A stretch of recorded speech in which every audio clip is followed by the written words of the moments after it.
okay daw ba yung semi-synthetic oil. Ang nakahalo po dyan na synthetic ay napakakonti lang, as little as 10 to 30% lang po. Okay daw ba yung ganitong brand ng synthetic oil? Kasi bagong labas at mas mura. Yung mga hindi kilalang brand na ngayon nyo lang nakita, ay mahirap namang isugal natin yung makina natin dyan kahit na may label pa yan na full synthetic.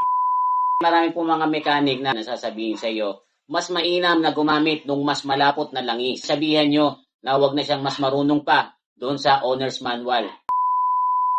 Siguro marami pong tataas ang kilay sa mga sasabihin ko tungkol sa mga nagsasayang ng pera dahil sa nauuto ng mga shops, mga talyer or even ng kasa.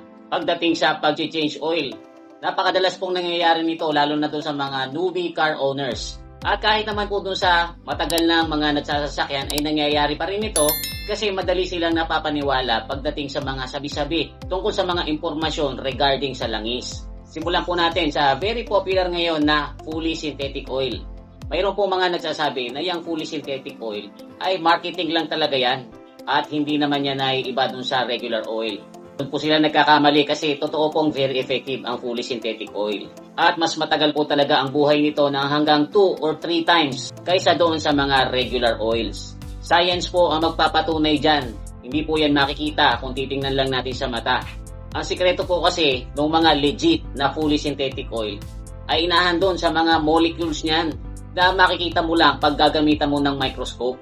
Kasi guys, yung mga molecules niyan ay uniform yung size or pare-parehas ng size.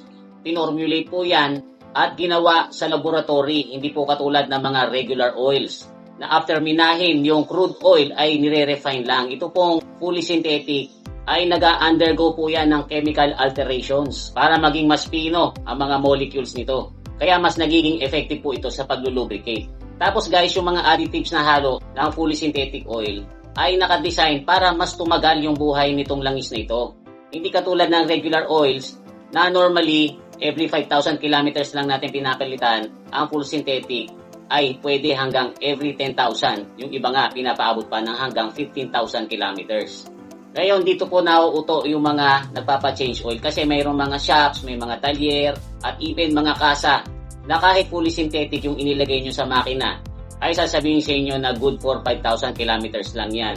Mayroon pa nga mga kasa na nagsasabi na good for 3 months lang. Tatakutin ka pa nga, sasabihin sa iyo, mas mura ang magpa-change oil kaysa magpa-overhaul. Pero kwentahin mo yung magagastos mo kasi change oil every 3 months ng fully synthetic.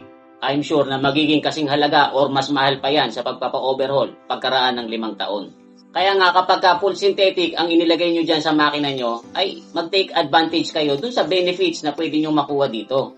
Mas maganda nga kung magre-research kayo para hindi kayo asa lang sa kung ano ang sasabihin ng mekaniko or ng technician. And then guys, may mga nagtatanong sa akin, okay daw ba yung semi-synthetic oil or yung tinatawag din na synthetic blend? Alam nyo guys, ang semi-synthetic oil or yung synthetic blend, yan po yung tinatawag na totoong marketing lang. Kasi malamang na pumapasok sa isip nung bibili nitong mga semi-synthetic na ito na 50-50 ang mixture nito. 50% na synthetic, 50% na regular. Pero ang totoo po niyan, ang nakahalo po dyan na synthetic ay napakakonti lang, as little as 10 to 30% lang po. Then the rest ay yung cheap regular oils lang. Ganyan po yan guys kasi hindi naman obligado itong mga oil companies na i-disclose yung formulation ng mga binibenta nilang semi-synthetic or synthetic blend.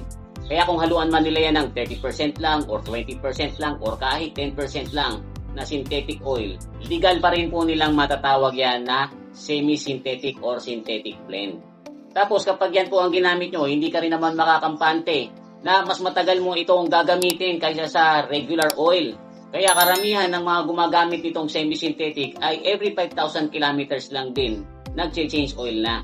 Alam niyo ba guys na ayon sa Consumer Reports, Automotive Division, itong mga semi-synthetic or synthetic blend oils ay wala namang significant na kakaibang result pagdating sa performance kung ikukumpara sa ordinary or regular oils. Kaya kung ako sa inyo, kung ang habol nyo ay premium quality para dyan sa mga makina nyo, mag fully synthetic na kayo, wag na kayo mag semi-synthetic kasi konti lang naman ang diferensya niyan. Ngayon, kung nagtitipid kayo, di regular oil na lang ang bilhin nyo kasi okay din naman po yung regular oils Basta siguraduhin nyo lang na susundin nyo yung viscosity na nire-recommend ng owner's manual nyo pagkatapos ang change oil interval nyo ay on or before 5,000 kilometers. May mga nagtatanong naman po sa akin, okay daw ba yung ganitong brand ng synthetic oil? Kasi bagong labas at mas mura. Ang palagi ko pong sinasabi niyan ay hindi ko maire-recommend. Kung ako sa inyo, yung mga legit brands na lang ang bilhin nyo. Yung matagal na sa oil industry katulad ng Shell, Caltex, Petron, Mobil One, Pennzoil, Valvoline, etc. Yung mga hindi kilalang brand na ngayon nyo lang nakita ay mahirap namang isugal natin yung makina natin dyan kahit na may label pa yan na full synthetic. Kasi guys, alam nyo, yung term na full synthetic ay hindi naman po talaga yan regulated. Ang ibig sabihin, kahit na yung laman sa loob niyang hindi kilalang fully synthetic oil ay hindi naman ginawa sa laboratory at highly refined conventional oil lang pala, ay pwede at legal pa rin nilang matatawag yan na full synthetic oil. Kasi guys, may pangyayari po, noong 1999, idinemanda ng Mobil ang Castrol kasi ang Mobil gumagawa talaga sila sa laboratory noong full synthetic. Ngayon, ito namang Castrol ay gumagawa ng highly refined oil na halos katulad ng fully synthetic. Pero itong Castrol, nilalagay nila sa label nila na full synthetic. At dyan po sa demandahan na yan, natalo ang Mobil. Kasi ang sabi ng korte, basta magaya ng langis yung performance ng full synthetic, kahit ito ay highly refined conventional oil lang, ay pwede na itong tawaging full synthetic. Alam nyo guys, kasi yung mga full synthetic, magkakaibang klase din po yan. Mayroon po kasi yung tinatawag na Group 3 na conventional oil lang po yan na nirefine para maging higher yung standard niya. Pero hindi talaga synthetic based. Tapos meron naman nung Group 4 or Group 5 na mga fully synthetic oil na ester based. Yan po yung talagang ginawa sa mga laboratory using chemical synthesis. So yung process po na yan ay natural, mas magastos. Kaya yung mga langis na ganyang legit na Group 4 or Group 5 na fully synthetic oil ay mas mahal. Ang problema kung minsan di naman makikita dun sa labeling kung yung bang langis ay Group 3, Group 4 or Group 5. Pero syempre asahan mo kung alin yung mga mumurahin, nakalalamang na hindi naman talaga yung synthetic based kundi highly refined conventional oil lang. Ito naman pong next na sasabihin ko ay madalas na sinasabi ng mga old school na mga mechanic. Kasi marami pong mga mechanic na kapag magpapa-change oil ka dyan na sasabihin sa iyo, mas mainam na gumamit ng mas malapot na langis. Halimbawa, ang recommended ay 10W30, mas maganda daw ang gamitin ay 10W40 o kaya naman 10W50. Kasi daw yung langis na malapot pagka ginagamit dito sa Pilipinas na mas madalas mainit ang panahon ay lumalabnaw. Maaaring yung ina-advise po nila na yan ay applicable dun sa mga sasakyan na luma na, yung mga 20 or 30 years old na. Pero dun po sa mga modern at high-tech engines ngayon, kailangan po ay sundin nyo yung specific na viscosity na nire-recommend ng manufacturers. Nilalagay naman po nila yan dun sa owner's manual. Kasi guys, yung mga modern engines, kapag gagamitan nyo yan ng mas malapot, nadi-delay yung pag-flow niyan dun sa mga critical components ng makina. Kaya mas tumataas yung friction, at bumababa yung fuel economy. Kasi guys, ang mga modern engine, nakadesign po yan na very tight yung mga clearance at tolerance niyan. Tapos maliliit yung mga oil passages. And then, karamihan pa ng mga makina ngayon ay mga naka-VVT or variable valve timing na nagre-require ng fast flow oil para ito mag-function properly. Kaya kung mas malapot ang ilalagay nyo dyan sa mga modern engine, lalo na yung mga naka-VVT, magiging mas mabagal yung flow ng langis. At madidetect po yan ng ECU. Kumisa nga, yan pa ang nagiging cause, kaya lumalabas yung check engine. Ang effect po tuloy niyan sa makina ay bawas yung performance nito. Tapos mas malakas ang fuel consumption.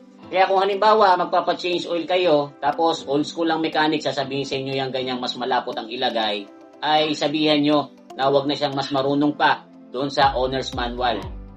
So guys, I hope na may natutunan kayo sa kwentuhan natin ngayon or at least man lang na-enjoy nyo. Kung meron pa po kayong mga gustong idagdag sa sinabi ko, ay ilagay nyo lang po sa comment section. Huwag nyo lang pong kakalimutan mag-like at saka mag-share. Muli ito po si Kuya Mikmik na nagsasabing palagi kang lamang pag marami kang alam. Bye-bye!